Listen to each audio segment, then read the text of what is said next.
Don't worry if you don't always feel very self-confident. Self-compassion is actually more important than self-confidence. One simple exercise that can help with self-compassion is to imagine that you happen to meet your doppelganger one day. It's crazy. You're just walking down the street and suddenly you see someone who looks just like you. They're even wearing your favorite band t-shirt. It's so weird. Even though you normally don't stop and start chatting with strangers on the street, you stop and start chatting with this one. They agree. It's so weird how much you look alike and also happen to love the same band. The more you get to talking to each other, you find out that you have even more in common. You're both born in the same town, in the same month and year. You both happen to work in the same industry. You have the same hobbies. You both have the same weird religious trauma from growing up. You even both enjoy black licorice. It's crazy.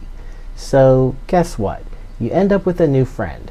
Not just any friend, you end up with a new best friend because this person gets you on a level that no one else does. But one day, you find out that your new best friend is down in a deep emotional pit.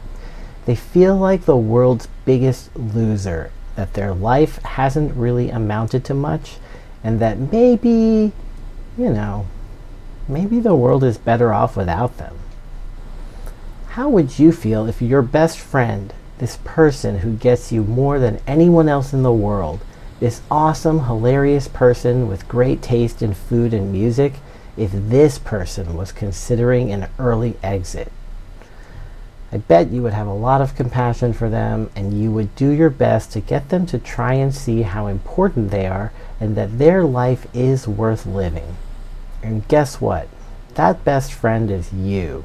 You can't see it because you're inside your own head and it's hard to get a perspective. But do the doppelganger exercise and see yourself from the outside.